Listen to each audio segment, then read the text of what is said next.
Shalom, Halo. Ibu Novi. Baik. Bagaimana kabarnya? Baik, Ibu Ria. Ya, ini kita panggil Ibu Novi Kak sah. Iya, supaya jangan tegang, suasananya mencair. Ya Kak, permana akhir-akhir ini anak-anak Ya, kondisinya? kondisi anak-anak sekarang yang terjadi di sekolah, Ibu lihat perkembangan banyak siswa yang sudah mulai merubah perilaku, baik itu tentang mereka pribadi dan belajar, tapi masih ada siswa-siswa tertentu yang masih belum bisa merubah dan masih butuh bimbingan dari Bapak Ibu guru, terutama tentang masalah perilaku, yaitu masih bolos, masih alfa. Itu yang masih membutuhkan perhatian, tapi tidak semua siswa. Masih ada beberapa siswa yang perlu perhatian khusus dari kami Bapak Ibu guru, terutama masalah alfa. Itu kami panggil mereka ke sini untuk menanyakan persoalan apa yang mereka hadapi di rumah, atau masalah apa, misalnya masalah belajar atau ada masalah dengan Bapak Ibu guru di sekolah. Terkadang membuat mereka tidak nyaman di sekolah atau dan teman, itu yang membuat mereka terkadang tidak mau masuk sekolah. Dan banyak orang tua yang datang untuk memberitahukan bahwa anak tidak masuk sekolah karena ketakutan dengan teman, karena masalah bully atau apa. Itu mereka tidak menceritakan kepada kami Bapak Ibu guru, malah mereka menghindar dari masalah itu dan lari, tidak pernah mau masuk. Dan itu ketika kami temui hal-hal seperti itu, maka anaknya dipanggil untuk dibina supaya jangan takut untuk menghadapi masalah. Harus berani bercerita masalah apapun itu, kita cari solusi sama-sama untuk membuat kenyamanan anak di dalam kelas. Ya, itu masalah apa? Kalau masalah belajar, banyak siswa yang terkadang tidak mengerjakan tugas. Bapak Ibu guru memberikan tugas tapi mereka tidak kerja. Kendalanya mereka banyak bermain handphone. Di rumah tuh banyak bermain handphone dan kurangnya perhatian orang tua. Banyak orang tua yang sibuk bekerja tapi tidak memperhatikan anak di rumah, yang membuat anak tidak mau belajar di rumah. Seolah-olah belajar tuh hanya di sekolah. Yang belajar tuh harus di sekolah, dan di rumah tuh hanya waktunya santai hanya untuk bermain HP atau bermain dengan lingkungan teman-teman di lingkungan mereka. Dan itu kendalanya juga membuat kami Bapak Ibu guru terkadang mempunyai banyak kendala, yaitu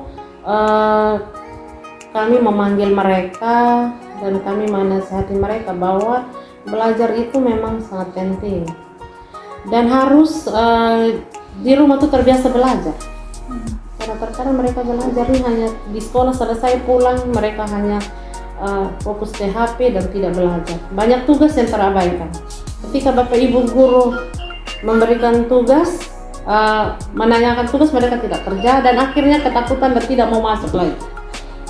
Nah, dan anak-anak seperti itu kami panggil dan kami bimbing, kami bina, mempertemukan dengan Bapak Ibu guru mata pelajaran agar anak ini dibina, dibimbing, tugas-tugas yang tertinggal mereka kerjakan supaya anak menjadi nyaman kembali untuk masuk sekolah. Ya. Jadi yang dari tadi Ibu Novi cerita, ya, berarti ini menyangkut banyak permasalahan yang Ibu Novi hadapi anak-anak ini. Ini Ibu Novi ini sebagai guru BK, ya, guru bimbingan konseling. Bimbingan konseling yang tadi diceritakan banyak persoalan yang dihadapi untuk anak. Jadi ini sebenarnya tujuan kita akan bahas apa yang paling mendasar bagi Ibu Novi sendiri yang ini menjadi persoalan yang akhir-akhir ini yang Ibu Novi rasakan ini berat. Kira-kira apa yang harusnya kita bahas untuk saat ini? Sebenarnya kalau untuk topik yang paling berat saat ini, mungkin untuk saat ini ya, untuk mereka topik yang paling kita ini belajar. Belajar. Karena banyak anak-anak yang tidak mau belajar. Oke. Baik Kak, baik Ibu Novi, ini dari kita percakapan ini apa yang Ibu Novi harapkan dari percakapan ini? Yang tadi tujuannya bahwa kita mau membahas tentang anak-anak yang tidak mau belajar atau malas belajar. Kira-kira Dari percakapan ini artinya hasil akhirnya dari percakapan ini kita mau supaya kita bekerja sama, kita bekerja sama dengan orang tua, bapak ibu guru, agar anak ini lebih diperhatikan, agar anak ini tidak merasa bahwa ketika dia tidak belajar dia mendapat nilai yang kayak istilahnya dapat nilai yang pas, tanpa belajar pun dia bisa dapat nilai. Ya, banyak siswa yang berpikir bahwa pasti nilai saya tuntas. Nah, di sini tugas kita sebagai guru bukan hanya belajar tapi membimbing mereka. Artinya kita sebagai bapak ibu guru mata pelajaran, bapak ibu guru BK bekerja sama di sini untuk memberikan arahan bagi mereka bahwa belajar memang sangat-sangat penting untuk masa depan mereka. Karena tanpa mereka belajar mereka tidak bisa. Berarti hasil dari percakapan kita yang tadi seperti Bu Novi katakan bahwa diharapkan nanti bisa ada kerjasama antara guru BK, guru mata pelajaran, sehingga anak-anak ini tahu pentingnya belajar karena belajar itu demi masa depan mereka. Dan itu adalah harapan dari Ibu Novi dari percakapan kita pada hari ini. Baik, terima kasih Ibu Novi. Baik, tentang anak-anak yang ini malas belajar. Kira-kira kenapa ya mereka malas belajar? Dari pantauan dari Ibu Novi, dari anak-anak kan saya lihat Ibu Novi juga biasanya ke kelas, ke kelas dan ke kelas-kelas gitu kan memantau anak-anak. Kira-kira ada tidak yang Ibu Novi ketahui kenapa atau faktor apa yang membuat anak-anak itu menjadi malas belajar gitu? Yang sejauh ini dari wawancara dengan mereka yang tidak kerja tugas, istilahnya tidak mau belajar, itu salah satu dampak itu yang paling atau alasan mereka kenapa tidak mau belajar, yaitu mereka lebih berfokus pada handphone. Jadi handphone ini dijadikan alat untuk mereka pakai untuk tidak mau belajar. Alasan, artinya mereka mau pakai handphone untuk orang tua kasih handphone untuk memfasilitasi mereka belajar, tapi mereka pakai handphone dengan cara atau kegunaan yang salah. Jadi mereka lebih fokus ke game, lebih fokus bermain hal-hal yang tidak berguna daripada belajar. Itu kendala. Rata-rata anak-anak yang diwawancara ialah karena HP. Persoalannya karena mereka sering bermain HP dan tidak mau belajar. Jadi itu Ibu Novi temukan itu di kelas, lalu juga ada komunikasi dia dengan anak-anak itu. Ada. Setelah kedapatan seperti itu kami berkomunikasi, kami panggil, kami bimbing, mengarahkan bahwa HP itu bukan segala-galanya. Jadi orang tua memberikan kalian handphone itu untuk pakai untuk belajar, cari wawasan yang lebih dari handphone itu. Artinya bisa akses internet, YouTube untuk mencari wawasan yang lebih ketika tidak mengerti akan mata pelajaran. Di sini siswa pakai untuk lebih banyak pakai untuk hal-hal yang tidak berguna, begitu. Jadi banyak yang kita arahkan, banyak yang sudah berhasil mau lepas dari ketergantungan untuk menggunakan HP. Artinya mereka mau belajar, mereka mau pakai HP sebagai sarana yang baik untuk belajar, mereka pakai. Tapi ada beberapa siswa yang asli belum bisa untuk melepas karena satu kurang kontrolnya orang tua di rumah tentang HP. Karena ketika orang tua pulang sibuk, anak tidak tahu anak pegang HP ini untuk pakai belajar atau untuk buat hal-hal yang orang tua tidak memberikan perhatian, begitu. Jadi kami di sekolah hanya bisa memberikan arahan, nasihat untuk mereka bahwa handphone harus dipakai untuk belajar. Jadi kayak tadi Ibu Novi bilang ada anak-anak yang akhirnya juga sudah bisa melepaskan diri dari ketergantungan dari HP, tapi ada juga yang belum gitu. Betul. Nah, yang bisa melepaskan diri dari ketergantungan HP itu karena yang tadi sudah katakan bahwa ada kerjasama dengan orang tua, begitu. Nah, perhatian dari orang tua. Nah, yang untuk anak-anak yang masih tergantung dari HP ini, ketergantungan dari HP ini, kira-kira ada tidak ini solusi dari Ibu Novi sendiri untuk menolong anak-anak ini? Masih memberikan perhatian untuk mereka sambil memantau. Artinya mereka tidak belum belum terlepas sama sekali, dalam arti di sekolah mereka tetap belajar, mereka tetap mengikuti pelajaran seperti biasa, tapi di rumah mereka melanjutkan dengan HP tanpa mengerjakan tugas. Mereka lebih fokus ke HP. Tapi dengan kami memberikan bimbingan, memberikan arahan bagi mereka, di situ ada satu titik yang saya lihat di mana mereka juga bisa melepas. Artinya mereka ada di mana mereka juga bisa keluar dari itu ketergantungan. Artinya mereka bisa mengerjakan tugas, mereka menyimpan handphone pada saat jam-jam tertentu untuk belajar. Berarti Ibu Novi berikan pemahaman kepada mereka. Kasih pemahaman tentang dampak-dampak HP, cara menggunakan HP yang baik. Bagaimana kalau kalian menyalahgunakan handphone, itu dampak-dampak seperti itu yang kami berikan supaya mereka juga bisa berpikir. Karena di usia-usia mereka ini mereka mau mencoba semua. Ya, jadi hal-hal yang sebenarnya justru anak-anak kita sekarang ini banyak pengaruh yang didapat dari HP yang berdampak pada perilaku mereka setiap hari di sekolah. Dan masalah istilahnya kita butuh kerjasama. Kita butuh kerjasama di mana kita harus merangkul anaknya dan kita memberikan solusi atau pemahaman. Kita harus memberikan perhatian di sekolah. Terus kita harus bekerja sama dengan orang tua. Dan saya lihat banyak yang berhasil untuk melepas ketergantungan. Jadi kalau di sekolah yang saya tangkap bahwa Ibu Novi sudah memberikan pemahaman, sehingga mereka juga sudah bisa tahu dampak buruk dari kecanduan HP dan penggunaan yang tepat untuk HP itu adalah untuk pembelajaran seperti itu. Nah itu untuk di sekolah sudah Ibu Novi memberikan pemahaman kepada mereka dan sudah banyak anak yang sudah paham tentang itu.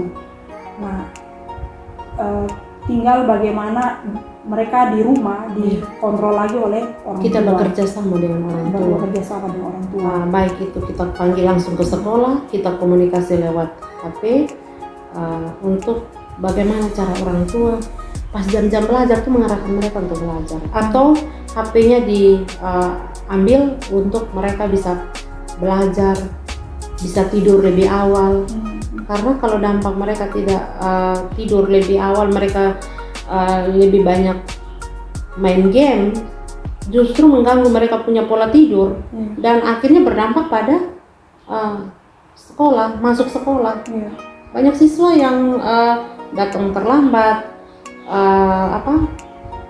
tidak konsentrasi belajar karena mereka tidurnya tidak cukup waktu. Karena ketika dipanggil ke sini, ibu kami tuh tidurnya jam 1. Itu buat apa saja anak selama kau tidur jam 1 itu kami bermain game. Malam itu agak sulit, apalagi di usia mereka. Ya. Tapi kalau mereka sudah melewati itu satu tahap yang mereka sudah baik. Kita tinggal mengontrol lewat orang tua dan kita guru juga melihat perkembangan selanjutnya bagaimana anak itu. Siswa untuk perubahan sikap mereka itu tergantung pada diri sendiri dan kita memantau. Kita selama proses itu kita mengikuti mereka terus. Perkembangan itu harus diikuti terus. Jadi, ada yang paling sulit kok? Ada. Yang paling sulit itu ada. Sampai saat ini yang kita harus lebih ganti metodenya lagi. Itu berapa orang? Sampai saat ini kalau di kelas bimbingan saya itu sejauh ini masih sekitar 2 atau 3 orang saja untuk kelas bimbingan ini. Masih 2-3 orang, yang satu masalah alpa, yang satu masih sering alpa, itu karena kurang perhatian orang tua, karena orang tua tinggal di lain, dia tinggal di lain, kurangnya perhatian orang tua, anak lebih banyak di lingkungan. Nah ini butuh proses. Sudah ada kerjasama dengan orang tua, duduk sama-sama untuk cari solusi bagaimana anak ini harus dia ada di lingkungan yang tepat. Tapi itulah kembali kepada orang tua. jawaban orang tua bahwa kami punya keadaan begini ibu, dan kami juga sudah berusaha sekeras mungkin atau sekeras pikiran kami orang tua untuk bagaimana anak ini lebih baik lagi. Tapi sampai saat ini inilah keadaan anak kami, dan kita sudah juga harus bisa menerima. Kalau jawaban orang tua, kita juga harus lebih bekerja sama untuk memantau dia. Sudah orang tua bicara seperti itu tentang kemampuan mereka untuk apa, kita juga harus lebih bekerja sama, mengetahui bahwa perkembangan anak seperti ini. Baik, ini Ibu Novi, ini tadi yang 2 atau 3 orang anak ini kira-kira kapan Ibu Novi punya pertemuan dengan mereka? Pertemuan untuk pembimbingan ini, yang pembimbingan untuk mereka di saat kalau mereka mau melakukan hal yang saya lihat sudah di luar dari ini aturan atau apa, saya panggil. Jadi begitu 1-2 hari mereka alfa, 3 hari saya langsung panggil. Kalau saya melihat tidak berhasil dalam pembimbingan itu, maka saya melibatkan orang tua. Saya panggil orang tua untuk kita diskusi sama-sama, atau saya komunikasi dengan orang tua. Karena terkadang orang tua punya waktu sibuk kerja, jadi kita komunikasi saja. Komunikasi lewat handphone. Handphone, ya. Bertemu di mana satu titik yang mereka juga mau berubah. Lalu Ibu Novi sendiri juga terus belajar, mau belajar untuk memahami hal-hal baru juga. Karena anak-anak sekarang butuh dengan tantangan-tantangan yang modern. Jadi kita juga harus perbanyak kita punya wawasan, begitu. Karena sekarang ini era digital ini memang kita harus banyak belajar. Karena anak-anak pemikiran beda dengan pemikiran zaman dulu. Jadi kalau kita terlalu kaku juga dengan ini, kita harus terapkan sekarang dengan mereka punya perkembangan sekarang. Luar biasa. Terima kasih baik Ibu Ria, selamat siang. Tetap semangat. Iya, terima kasih Dan kita berjumpa lagi di besok. Baik. Untuk kita melihat perkembangan anak-anak, Ibu Novi masuk kelas-kelas. Kita akan bertemu besok, kita bicara lagi bagaimana perkembangannya anak-anak yang tadi ini, yang 2-3 orang ini. Iya, baik. Terima kasih Ibu Novi buat percakapan Ibu Ria, kita. selamat siang. Dan terima kasih. Baik.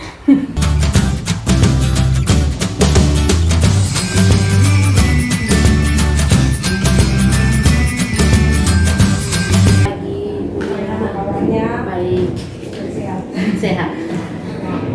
Kita kan kemarin sudah membahas tentang apalagi topik dari minat siswa untuk belajar. Itu Ibu Novi sudah kasih tahu bahwa kendala masalahnya itu karena anak-anak kecanduan gawai, terus kurang adanya perhatian dari orang tua seperti itu.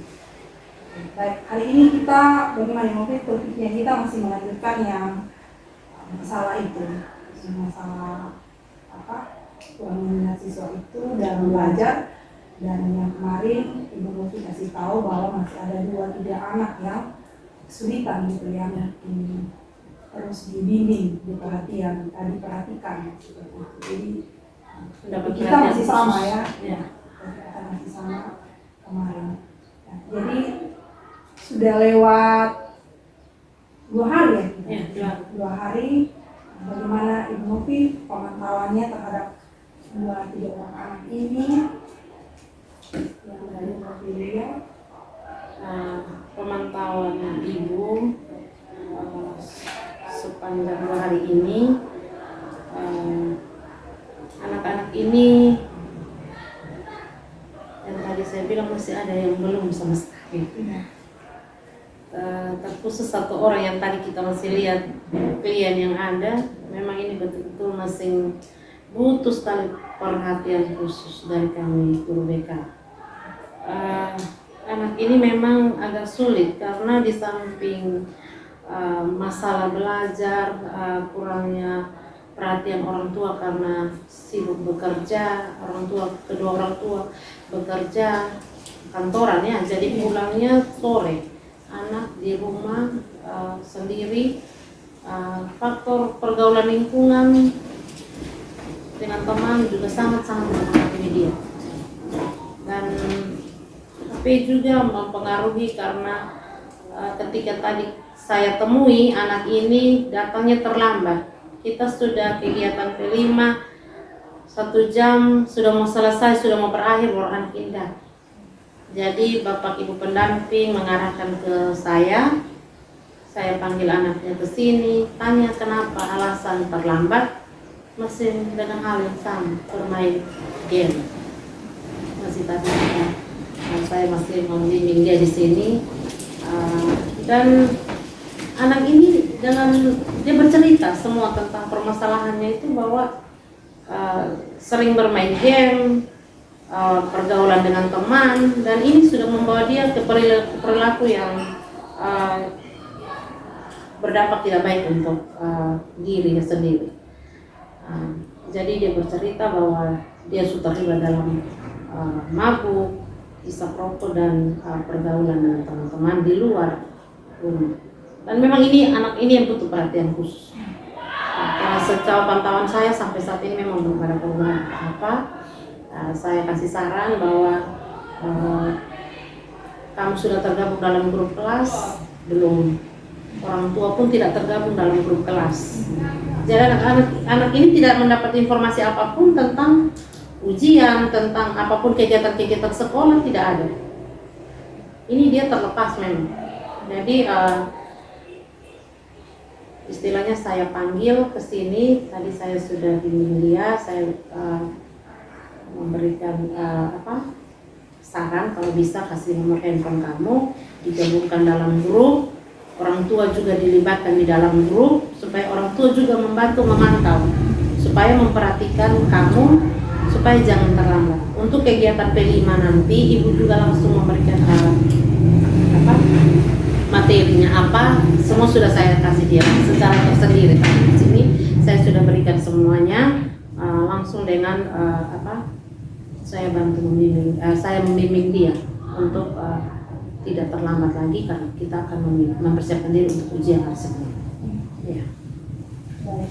Berarti tadi Ibu Novi sudah membimbing dia, memberikan pemahaman, ya, dan ternyata dari dua pilihan yang salah satunya yang paling sulit dia ini, Ibu Novi sudah bicara komunikasi dengan dia secara pribadi, dan Ibu Novi mendapatkan identifikasi masalahnya bahwa dia ini tidak masuk di dalam grup kelas. Lalu orang tua juga tidak ada dalam grup kelas, maka dia juga tidak tahu dalam proses pembelajarannya seperti apa, informasi penting dari sekolah seperti roster ujian itu dia belum dapat. Jadi untuk itu Ibu Novi juga tahu bahwa nanti itu juga akan berdampak buruk untuk dia. Gitu.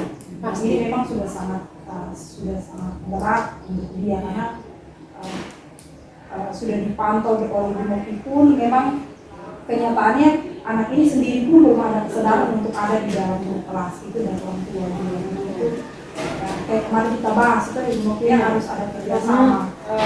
Kita sudah bekerja sama dengan orang tua, kita sudah berusaha kunjungan rumah, menginformasikan setiap detil apapun pelanggaran yang anak buat. Setiap hari kita berusaha atau mencoba untuk memberikan informasi lewat WA pribadi orang tua, supaya orang tua juga tahu anak ada buat apa di sekolah, ada buat salah apa di sekolah, dan itu membutuhkan orang tua juga membina dia di rumah. Tapi kenyataannya anak ini di rumah orang tua juga sudah berusaha untuk membimbing, tapi itu kelemahan orang tua juga pasti ada, yaitu sibuknya orang tua bekerja, pulang mereka juga sudah capek istirahat, dan anak tahu kalau dia sudah pulang ya pulang sudah. Ya, jadi anak tidak dikasih perhatian khusus. Nanti kita laporkan seperti ini, orang tua juga terkadang sudah capek istirahat, hanya bicara ya asal dia bilang kenapa tadi tidak, hanya seperti itu, lepas tanpa dengan bimbingan yang betul-betul membuat anak sadar apa yang dibuat tadi di sekolah itu salah.